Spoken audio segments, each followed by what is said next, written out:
বাদেই হচ্ছে কালী পুজো। আর কালী পুজো মানে আমরা সবাই জানি হচ্ছে নৈহাটির বড় মা। হ্যাঁ, তোমাদেরকে আজ আমি এই ভিডিওটিতে দেখাতে চলেছি কি করে তোমরা নৈহাটির বড় মার কাছে পৌঁছাবে।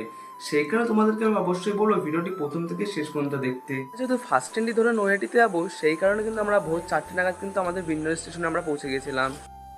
তোমরা যদি আমাকে বলো কোন সময় নৈহাটিতে পুজো দিতে গেলে ভালো হয়, তাহলে তোমাদেরকে আমি অবশ্যই বলবো নৈহাটিতে যদি পুজো দিতে যাও তাহলে ভোরবেলায় ফার্স্ট ট্রেনটি ধরে যেতে।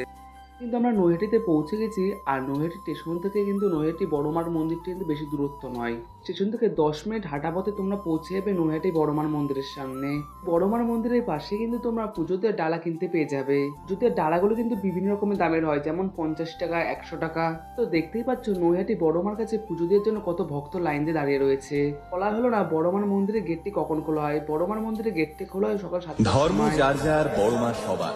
কথায় আছে, মানুষ মানুষকে ফিরিয়ে দিলেও নৈহাটির বড় মা নাকি কাউকে ফেরান না। শুধু বড় মার দরবারে গিয়ে একবার দাঁড়ালেই হবে, তারপর মনের সব না বলা কথা বড় মা